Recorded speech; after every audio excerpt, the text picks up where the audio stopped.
स्वागत है आप सभी का मीडिया वॉइस में। मैं हूं आपके साथ अल्फराज शेख। इस साल के अंत में बिहार में विधानसभा चुनाव होने वाले हैं। अब ऐसे में असदुद्दीन ओवैसी की पार्टी और ख़ास तौर पर असदुद्दीन ओवैसी के ऊपर आरोप लगते हैं कि वो मुस्लिमवादी नेता हैं।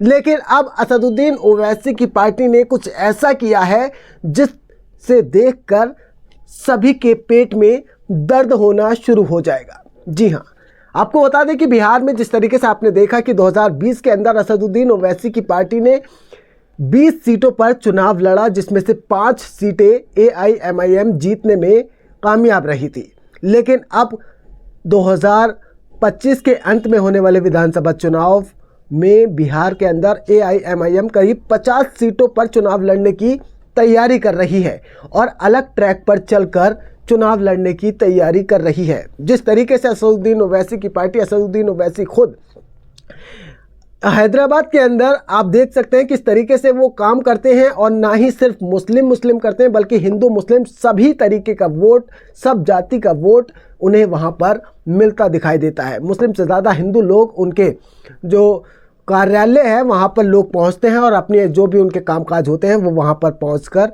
दारुस्सलाम में पहुँचकर अपने काम बताते हैं। और बिल्कुल असदुद्दीन ओवैसी तमाम फ़ोटो और जारी करते हैं, जो भी हिंदू लोग वहाँ पर आते हैं सबके लिए काम वो करते हैं। ऐसे ही अब बिहार के अंदर देखने को मिल रहा है। बिहार में महाशिवरात्रि के दिन असदुद्दीन ओवैसी के नेता जो जिला अध्यक्ष है वो शुभारंभ करने जा रहे हैं शिवहर जिले के अंदर AIMIM कार्यालय का।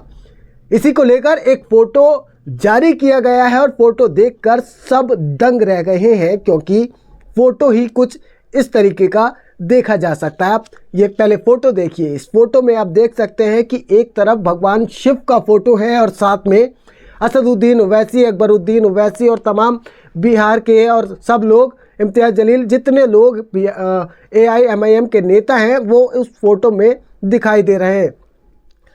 अब सवाल ये खड़ा होता है, असदुद्दीन ओवैसी के ऊपर जो आरोप लगते थे मुस्लिमवादी नेता होने के, अब वो अलग ट्रैक पर जा रहे हैं कि या फिर लोगों को कुछ अलग देखने को मिल रहा है? क्योंकि अब तक उनके ऊपर आरोप लगते थे कि वो मुसलमान करते हैं, मुस्लिमों की आवाज़ बुलंद करते हैं। लेकिन अब एक ही पोस्टर के अंदर भगवान शिव का फ़ोटो दिखाई दे रहा है, उनके साथ में असदुद्दीन ओवैसी, अकबरुद्दीन ओवैसी, इम्तियाज़ जलील, अख्तरुल ईमान, तमाम ये नेता एक ही फ़ोटो में दिखाई दे रहे हैं। क्या इनके अंदर ये नए स्ट्रेटेजी पर चलते नज़र आ रहे हैं या फिर ये पहले से ही इस तरीके की राजनीति करते आ रहे हैं? एक नया दौर देखने को मिल रहा है।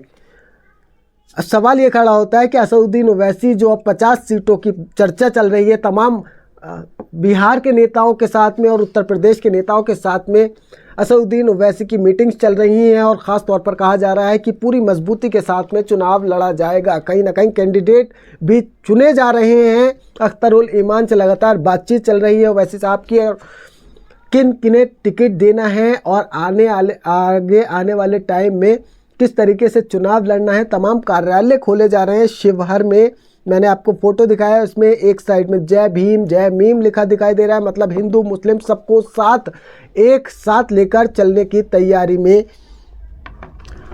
AIMIM चलती दिखाई दे रही है। बात 2020 की करें तो 20 सीटों पर AIMIM चुनाव लड़ी थी, जिसमें से 5 विधायक जीते थे और 5 में से 4 छोड़कर भी चले गए थे। जी हाँ, RJT का उन्होंने दामन थाम लिया था। तेजस्वी यादव के साथ में असदुद्दीन ओवैसी के 4 विधायक टूटकर चले गए थे, लेकिन अख्तरुल ईमान जो एक विधायक हैं और प्रदेश अध्यक्ष भी हैं, उन्होंने साथ नहीं छोड़ा था। अब देखने वाली बात यह है कि असदुद्दीन ओवैसी की पार्टी AIMIM बिहार में वो कौन से नुमाइंदे होंगे जो इन्हें छोड़कर नहीं जाएंगे और मजबूती से चुनाव लड़ेंगे और जीतने का काम करेंगे। बिहार की जनता के ऊपर है कि बिहार की जनता इस बार किसे जिताएगी और कौन इनकी पार्टी के लिए खरा उतरेगा।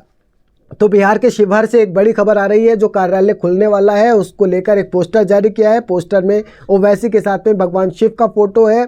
पार्टी ने ये जो सूचना दी है पोस्टर के जरिए दी है। आपको बता दें जिलाध्यक्ष MH मिसबाहुल हक हैं, जो शिवहर के जिलाध्यक्ष हैं, उन्होंने ये पोस्टर जारी करके ये जानकारी दी है। प्रदेश सचिव राणा रणजीत सिंह की फ़ोटो एक साइड में और दूसरी जिला अध्यक्ष की इस पोस्टर में फ़ोटो लगी दिखाई दे रही है। 2-3 फ़ोटो जारी हुए हैं जिसमें ये पूरी इन्फॉर्मेशन दी गई है। बात 2020 की हो गई, अब बात 2015 की भी होगी, जब असदुद्दीन ओवैसी नई पार्टी लेकर वहाँ पर पहुँचे थे और 6 सीटों पर चुनाव लड़े थे और 6 की 6 हारे भी थे। लेकिन रिज़ल्ट 2020 में निकल कर आया और 20 में आप देख सकते हैं कि 20 सीटों पर करीब चुनाव लड़े थे और 20 में से 5 सीटें जीते भी थे।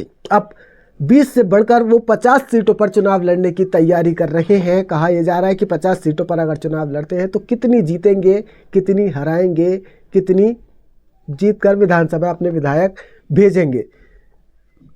तो हमने जो खबर अब तक हमारे पास आ रही थी वो हमने आपसे शेयर कर दी है। इस पूरी खबर पर आपकी क्या कुछ राय है, आप अपनी कीमती राय ज़रूर दीजिए। अगर असदुद्दीन ओवैसी 50 सीटों पर बिहार के अंदर चुनाव लड़ते हैं तो असदुद्दीन ओवैसी को कितना फ़ायदा होगा, इसी के साथ में फ़ायदे के साथ में नुकसान किसे किसे होगा, क्योंकि बिहार में वही वोट असदुद्दीन ओवैसी लेंगे जो कि कांग्रेस और आरजेडी के पास में पहले से ही उन्हें मिलता आ रहा है।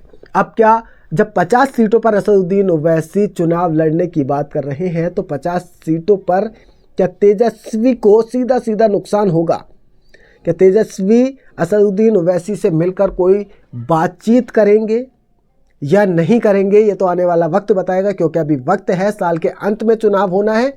और अगर बातचीत नहीं करेंगे तो हो सकता है कि अकेले दम पर असदुद्दीन ओवैसी बिहार के अंदर चुनाव लड़ेंगे, क्योंकि वो अभी से ही चुनावी मैदान में कूद चुके हैं और अपने जितने उनके कर्मठ कार्यकर्ता हैं उनसे बातचीत कर रहे हैं और उन्हें सलाह मशवरा दे रहे हैं किस तरीके से काम करना है और चुनाव मजबूती के साथ में जीतना है। इसी के साथ में आरजेडी के साथ में अलग दम पर चुनाव लड़ने की तैयारी कांग्रेस अभी से कर रही है। आपने देखा कि 1 महीने के अंदर राहुल गांधी 2 दौरे अब तक बिहार में कर चुके हैं और जब बिहार का राहुल गांधी ने दौरा किया, अपने जो कार्यकर्ता हैं उनसे मिले हैं, उनसे मिलने के बाद में देखा यह गया था कि आरजेडी का कोई भी नेता, न तेजस्वी यादव, न लालू यादव, न उनके कोई बड़े बड़े नेता, कोई भी राहुल गांधी के साथ में मंच साझा करते नहीं आ रहे थे, क्योंकि राहुल गांधी